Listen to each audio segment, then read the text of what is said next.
ناظرین کرام، اگلا پروگرام ہے راہ عمل۔ القيوم تعالى عن عقول العاقلين وتعالى عن وصف الواصفين وسبحانه وتعالى عما يصفون، وأشهد أن لا إله إلا الله وحده لا شريك له، وأشهد أن سيدنا ومولانا محمدا عبده ورسوله.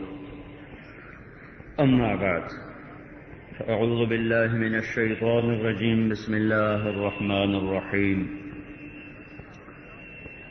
أم حسبتم أن تدخلوا الجنة ولما يأتكم مثل الذين خلوا من قبلكم مستهم البأساء والضراء وزلزلوا حتى يقول الرسول والذين آمنوا معه متى نصر الله ألا إن نصر الله قريب. وقال تعالى إن الذين أجرموا كانوا من الذين آمنوا يضحكون وإذا مروا بهم يتغامزون وإذا انقلبوا إلى أهلهم انقلبوا فكهين وإذا رأوهم قالوا إن هؤلاء لضالون وما أرسلوا عليهم حافظين.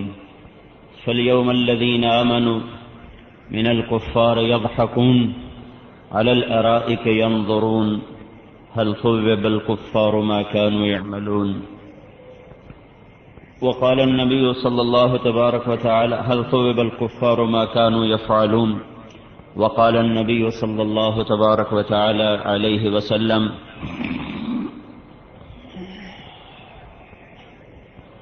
الدنيا دار من لا دار له مال من لا مال له ولها يجمع من لا أخل له.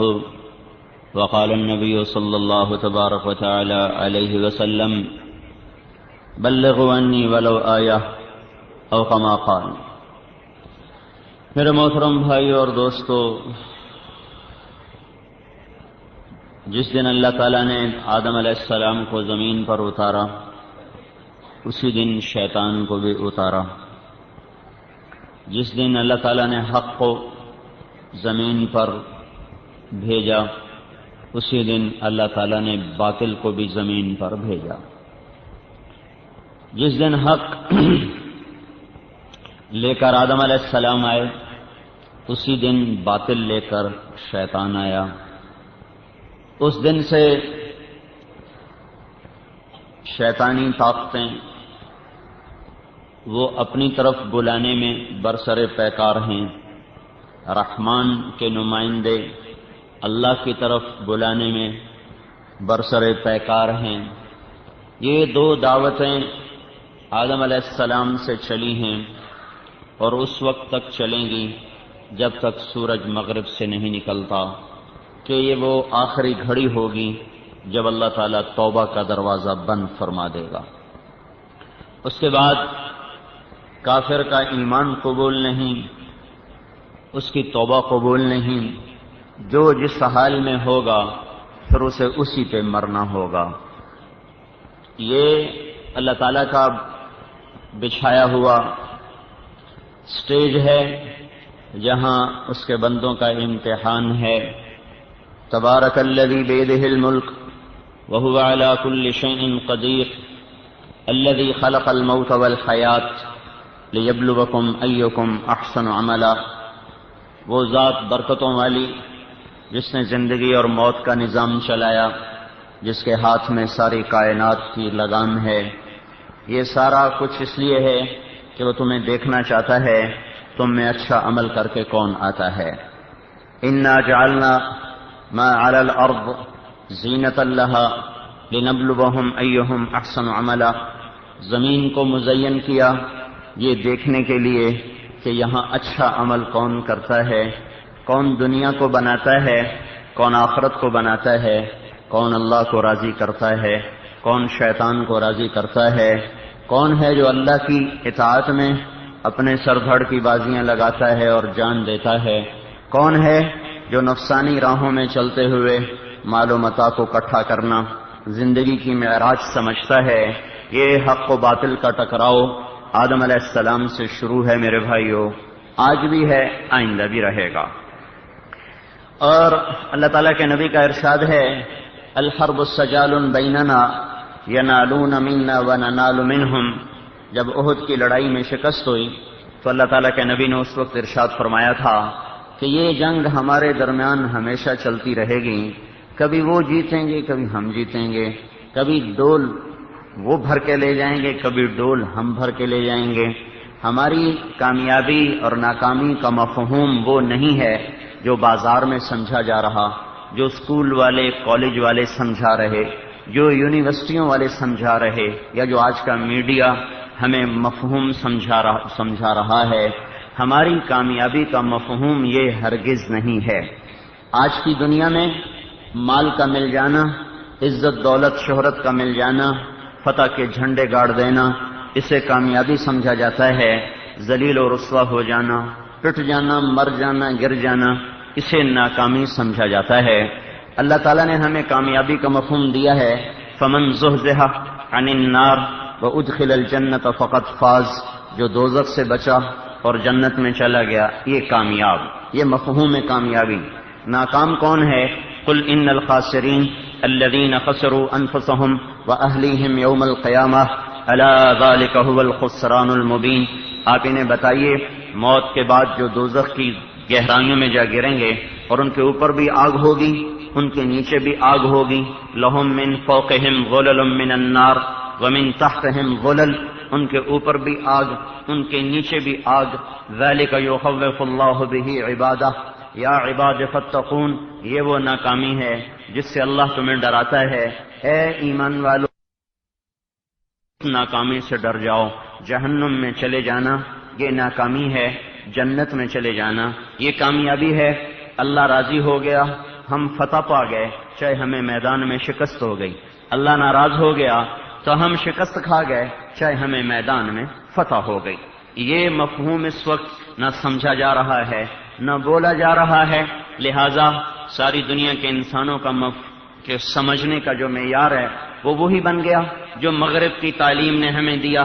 آگے ہماری بدقسمتی، ہمیں ایسے راہبر ملے جنہوں نے اللہ کے نبی کی وہ رہبر مانا ہی نہیں تھا، آج کی روشنیوں سے متاثر ہوئے، پیسے کی کھنک کو انہوں نے نغمہ سمجھا، شراب کو انہوں نے پانی سمجھا، کاغذ کے پھولوں کو انہوں نے گلاب سمجھا اور خزاں کو انہوں نے بہار سمجھا، جھوٹ میں انہیں سچ نظر آیا، دنیا کے راگ و رنگ میں انہیں عزتیں نظر آئیں، چمکتے بھڑکیلے لباس، بلند و بالا بلڈنگیں، پھسلتی ہوئی سڑکوں پہ چمکدار گاڑیاں، ہاتھوں میں پکڑے ہوئے نئے نئے موبائل، بڑے بڑے ہوٹلوں میں سیر و تفریح اور ملکوں کی سیر و تفریح، یہ ان کو دنیا کی عزت نظر آیا، انہوں نے اسی کی دعوت دی، اسی کی طرف بلایا، ہماری ساری نسل اس کا شکار ہو کر اسی میں بہتی چلی گئی۔ انہوں نے بھی سمجھا شاید عزت کی معراج یہی ہے کہ نیچے گاڑی ہو اور بلند و بالا منصب ہو، بینک بیلنس ہو، بڑے بڑے گھر ہوں، شاید اسی کا نام عزت ہے۔ یہ مفہوم قرآن رد کرتا ہے، اللہ کا نبی رد کرتا ہے۔ اللہ راضی ہو جائے پھر چاہے پکا گھر دے دے کچا گھر دے دے، اللہ راضی ہو جائے پھر چاہے تخت دے دے یا تختہ دے دے، اللہ راضی ہو جائے پھر چاہے عزت دے دے یا ذلیل کر دے، اللہ راضی ہو جائے پھر چاہے شہرت دے دے یا گمنامی دے دے، اللہ تعالیٰ راضی ہو جائے پھر چاہے عروج دے دے یا زوال دے دے، اللہ تعالیٰ راضی ہو جائے پھر چاہے اعلیٰ خاندان ہو یا ادنا خاندان ہو، اللہ تعالیٰ راضی ہو جائے پھر چاہے خوبصورت ہے یا بدصورت ہے، اللہ اگر راضی ہو جائے پھر چاہے مرد ہے یا عورت ہے، ہر حال میں کامیابی اس کے لیے واجب ہو گئی، اس کے حق میں ترازو کا پلڑا جھک گیا، جس سے اللہ راضی ہو گیا، اس کے لیے ظاہری چیزیں کوئی بنیاد نہیں ہیں۔ لیکن آج کا نادان پڑھا ہوا انسان جو بدقسمتی سے اپنے آپ کو پڑھا لکھا سمجھتا ہے، وہ اپنے سے اندھوں کے علم پر نازاں ہے، وہ کافر کے علم پر نازاں ہے، اس پہ ڈاکٹریٹ کے دعوے ہیں، پی ایچ ڈی کے دعوے ہیں۔ میرے بھائیو، فزکس کا پڑھنے والا کیمسٹری کو کیا جانے، کیمسٹری کا پڑھنے والا باٹنی کو کیا جانے، باٹنی کا پڑھنے والا وہ اکنامکس کو کیا جانے، یہ تو آپس میں بھی جو دنیا کے علوم ہیں اس میں بھی پوری طرح حاوی نہیں ہیں۔ اکنامکس الگ سبجیکٹ ہے اور فزکس الگ ہے، کیمسٹری الگ ہے، فزیالوجی الگ ہے، بایولوجی الگ ہے، باٹنی الگ ہے، ایناٹمی الگ ہے، یہ کائنات کا بکھرا ہوا علم ہے، جیولوجی الگ ہے، یہ تو اس میں بھی ہم پورے نہیں اتر سکتے۔ تو آسمان سے اترا ہوا کلام تنزیل من الرحمن الرحیم، کتاب فصلت آیاتہ، تنزیل ممن خلق الارض والسماوات العلا، الرحمن على العرش استوى، له ما في السماوات وما في الأرض وما بينهما وما تحت الثرى وإن تجهر بالقول فإنه يعلم السر وأخفى، الله لا إله إلا هو له الأسماء الحسنى۔ یہ آسمانی اتارا ہوا کلام جس کو اللہ کہہ رہا ہے اتارا ہوا ہے، وہ آ رہا ہے، رحمان کا کلام، رحیم کا کلام، زمین کے بنانے والے کا کلام، آسمان کے بنانے والے کا کلام، زمین کو جس نے بچھایا، آسمان کو جس نے اٹھایا، رحمان جس کی صفت ہے، اللہ جس کا نام ہے، خوبصورت صفات کا جو مالک ہے، زمین آسمان کا تن تنہا جو بادشاہ ہے، خفیہ چھپ کے کھل کے جو کیا جائے اس پہ نظر ہے، زور سے بولے آہستہ بولے حتیٰ کہ دل میں بولے تو وہ بھی وہ سنتا ہے، دل کی دھڑکنوں میں اٹھنے والی عبارات کو بھی وہ سن لیتا ہے، سمجھ لیتا ہے، یہ کلام اس ذات کا کلام ہے۔ لیکن اس کو ملا کی بات قرار دے کر ردی کی ٹوکری میں پھینک دیا گیا۔ ہماری نسل کا بھی قصور نہیں۔ میں جب 70s میں گورنمنٹ کالج لاہور میں پڑھتا تھا تو ہمیں فلمیں دکھائی جاتی تھیں جس میں علماء کی تضحیک اور علم کی تضحیک، مجھے آج بھی ایک منظر آج بھی یاد ہے، کیمسٹری روم میں ہمیں فلم دکھائی گئی تھی جس میں مدرسوں کے پڑھانے والوں کی حقارت اور ذلت ہمارے ذہنوں میں نقش کی گئی۔ پھر ہم ذمہ داروں کے بیٹے، ہم نے سمجھا یہ جو کمی ہوتے ہیں لوہار ترخان ایسے ہی مسجد کا امام ہوتا ہے، اور ضیاء الحق مرحوم تک جو ہماری فوج کا خطیب ہوتا تھا اس کو جمعدار کہا جاتا تھا، جمعدار، ایک پخانہ اٹھانے والا جمعدار اور ایک مسجد کے ممبر پہ بیٹھ کے اللہ کی بات سنانے والا جمعدار۔ یہ تو ہمیں اسٹیٹس ملا تھا انگریز کی چال سے۔ پھر آگے ویسے ہی لوگ ہمیں مل گئے جو شکل سے تو مسلمان تھے، عقیدے کے لحاظ سے بھی مسلمان تھے، لیکن ان کی زندگی ساری کی ساری مغرب کی کالی چادر میں چھپی ہوئی تھی، اور مغرب کی بھیانک تہذیب میں وہ ڈوبے ہوئے تھے۔ وہ انہی جیسے درندے تھے، اتنا فرق ہے کہ یہ مسلمان ہیں وہ کافر ہیں۔ درندگی میں دونوں برابر تھے، پھاڑ کھانے میں دونوں برابر تھے، جھپٹنے میں دونوں برابر تھے، خون بہانے میں دونوں برابر تھے، لہذا وہ خود بھی گمراہ ہوئے، انہوں نے پوری نسل کو گمراہ کر کے رکھ دیا۔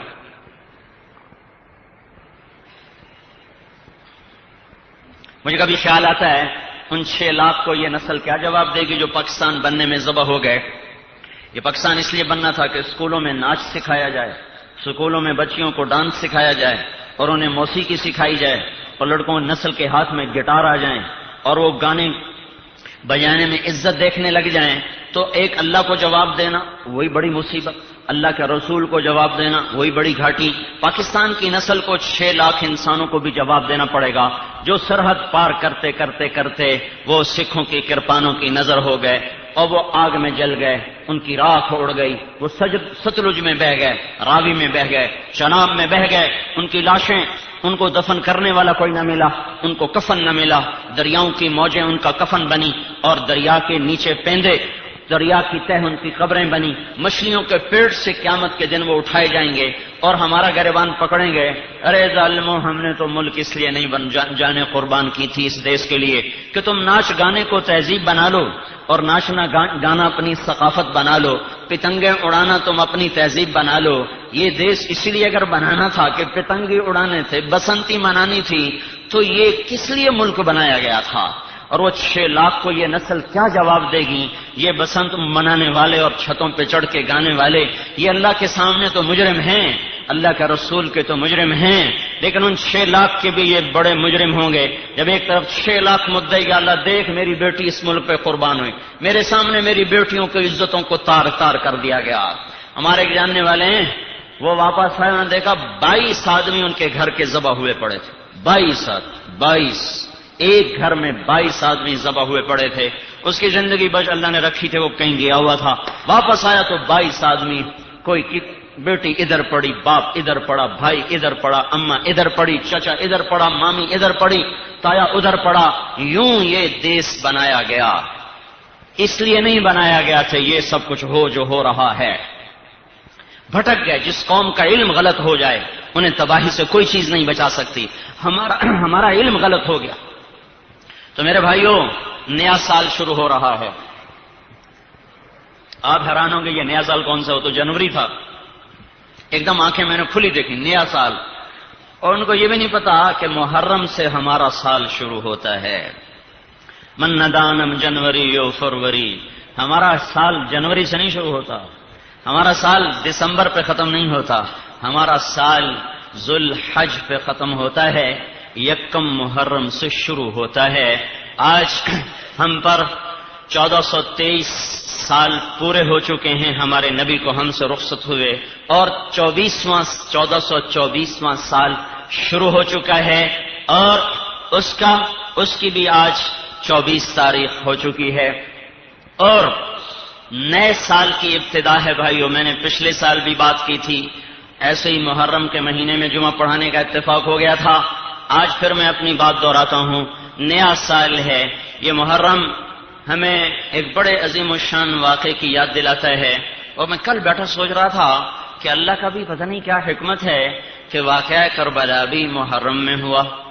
61 ہجری جمعے کا دن، اور 10 محرم کو یہ صحرا اس امت نے پہنا، اور یہ عزت کا تاج ان 72 جان نثاروں کے سر پہ رکھا گیا جن کی رگوں سے نچڑا ہوا خون آج بھی اس چمن کی آبیاری کر رہا ہے. وہ مر کے بھی نہیں مرے اور ان کے مارنے والے حکومتیں لے کر بھی مر گئے. تو واقعہ کربلا بھی محرم میں ہوا.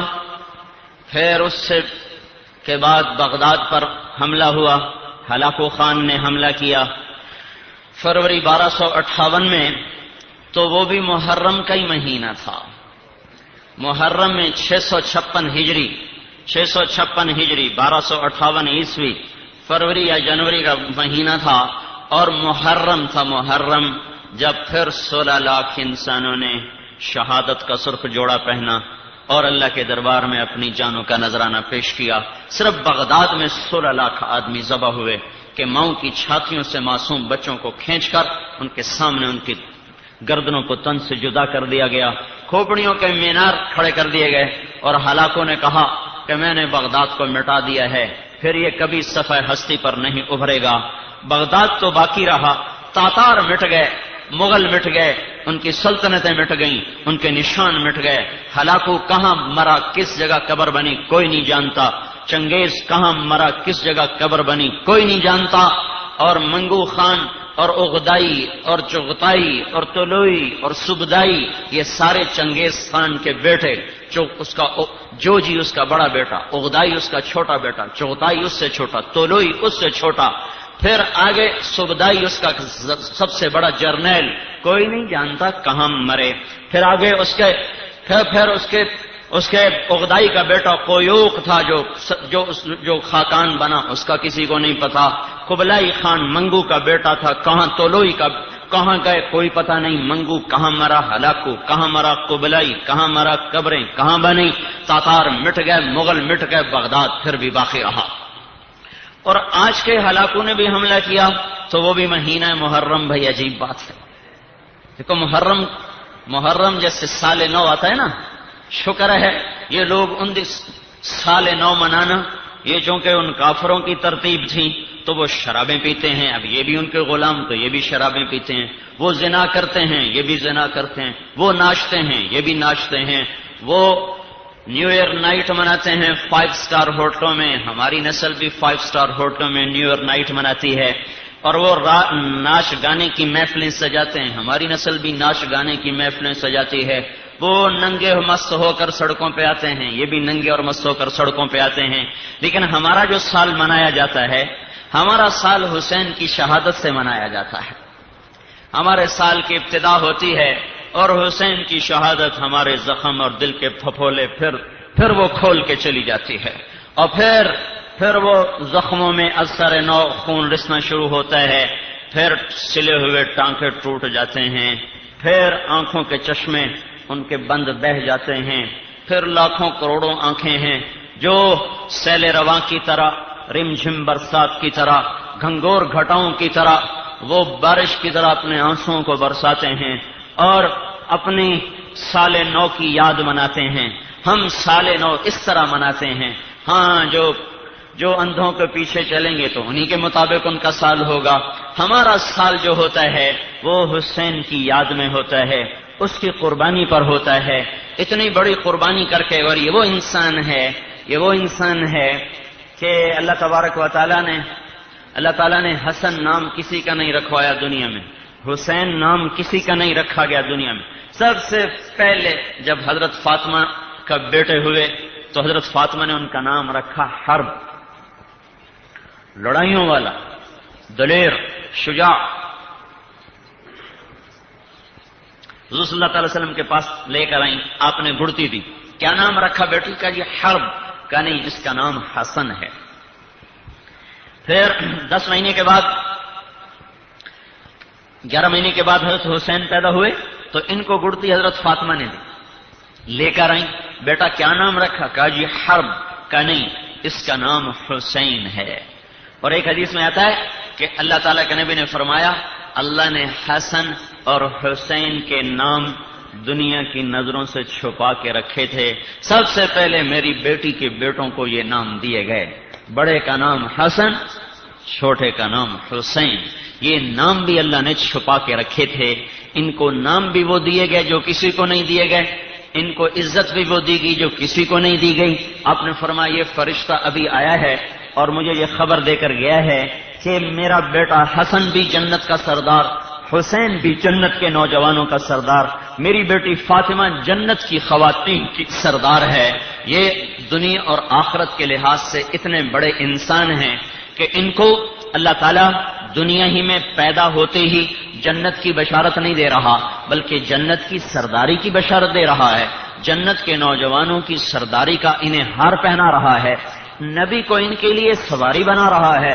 دنیا میں کوئی شاہ سوار ایسا نہیں گزرا جیسے حسنین کا جوڑا گزرا کہ اللہ کے نبی ہاتھوں کے بل، پاؤں کے بل کمرے میں چکر کاٹ رہے جیسے جانور کے 4 پاؤں، تو آپ ہاتھ زمین پہ رکھے ہوئے، گھٹنے رکھے ہوئے، اور حسن بھی کمر پہ سوار، حسین بھی سوار، اور آپ کمرے میں ان کو لے کے سواری ہے۔ یہ وہ جس سوار کی سواری ایسی ہو، وہ سوار کیسا ہوگا؟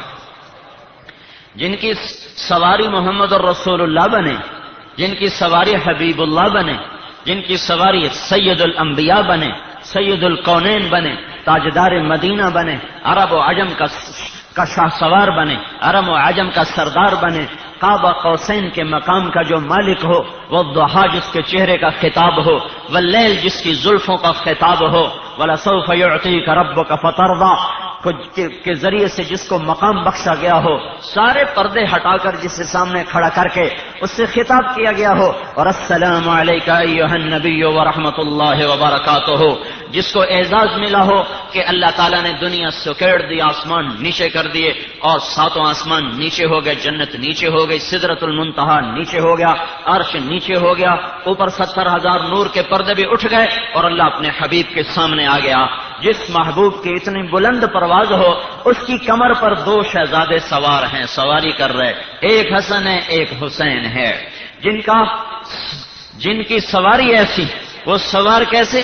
حضرت عمر نے دیکھا ایک کندھے پہ حسن کو اٹھایا ہوا، ایک پہ حسین کو، کندھوں پہ اٹھایا ہوا، ہاتھوں میں نہیں، کمر پہ نہیں، کندھوں پہ اٹھایا ہوا لے کے چل رہے، تو کہنے لگے نعم المطیۃ مطیکما، واہ واہ واہ واہ، کیا کہنے تمہاری سواری کے، کیا کہنے تمہاری سواری کے، کیا عالی شان ہے تمہاری سواری۔ اور کہیں آتا ہے نعم المرکوب مرکوبکما، اے تمہاری سواری بڑی عالی شان۔ تو آپ نے ارشاد فرمایا ونعم الراکبان، صرف سواری عالی شان نہیں، سوار بھی عالی شان ہے، سواری صرف عالی شان نہیں، سوار بھی عالی شان ہے۔ یہ وہ شہزادے ہیں، یہ وہ شہزادے ہیں، اور ایسی حضور کی محبت تھی۔ آپ جمعہ کا خطبہ دے رہے تھے کہ واجب ہے، خطبہ واجب ہے، سب کا سننا واجب، خطبہ دے رہے، دونوں بچے چلتے چلتے دروازے پر آ گئے، چھوٹے چھوٹے تھے، دونوں دروازے پر آ گئے ہیں۔ تو آپ نے یہ نہیں کہا پچھلے بیٹھے ہوئے لوگوں سے اب یہ میرے بچے اٹھانا، لے کر میرے پاس آنا، آپ نے یہ نہیں کہا، آپ نے خطبہ چھوڑا، جمعے کا خطبہ چھوڑا، مجمع میں سے راستہ بنایا، سیدھے دروازے پر گئے، دونوں کو اٹھایا، حسن کو دائیں طرف بٹھایا، حسین کو بائیں طرف بٹھایا اور فرمایا صدق اللہ، سچ کہا اللہ نے، سچ کہا انما اموالکم و اولادکم فتنہ، تمہاری اولاد تمہارا مال تمہارے لیے امتحان ہے۔ میں نے دونوں بچوں کو دروازے پہ دیکھا، میں رہ نہیں سکا اور میں جا کے ان کو اٹھا کے لایا۔ یہ محبت اور شفقت تھی دونوں بچوں کے لیے اس اللہ کے محبوب کی۔ پھر حضرت اسامہ فرماتے ہیں میں رات کو ملنے کے لیے آیا تو آپ باہر نکلے، آپ نے چادر اوڑھی ہوئی، چادر کے اندر اٹھایا ہوا، دونوں ہاتھوں پر کسی کو اٹھایا ہوا۔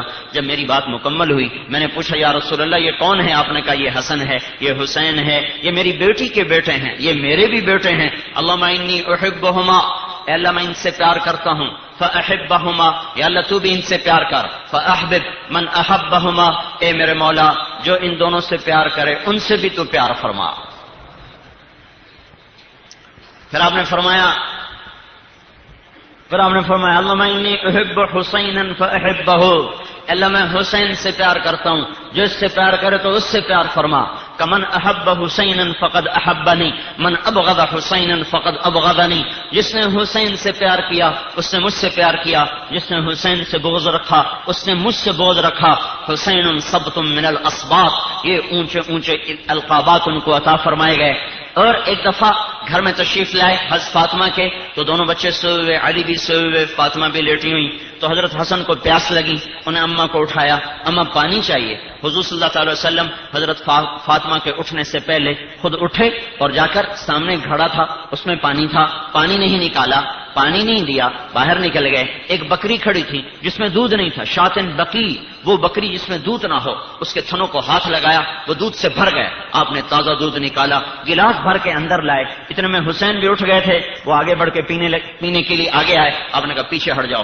حضرت فاطمہ نے کہا یا رسول اللہ آپ کو حسن سے زیادہ پیار ہے؟ کہا نہیں، جس نے پہلے مانگا وہ پہلے پائے گا، جس نے بعد میں مانگا وہ بعد میں لے گا۔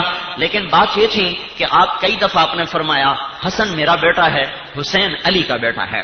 اور حضرت حسن سر سے لے کر کمر تک ہمارے نبی کے مشابہ تھے، کمر سے لے کر پاؤں تک حضرت علی کے مشابہ تھے۔ حضرت حسین سر سے لے کر کمر تک حضرت علی کے مشابہ تھے، کمر سے لے کر پاؤں تک وہ ہمارے نبی پاک صلی اللہ تعالی علیہ وسلم کے مشابہ تھے۔ آپ کی محبت اور شفقت حسن کی طرف زیادہ تھی۔ آپ نے فرمایا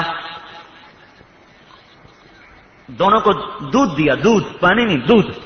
پھر آپ نے فرمایا فاطمہ تو، یہ دونوں بیٹے اور میں اور یہ جو سویا ہوا ہے۔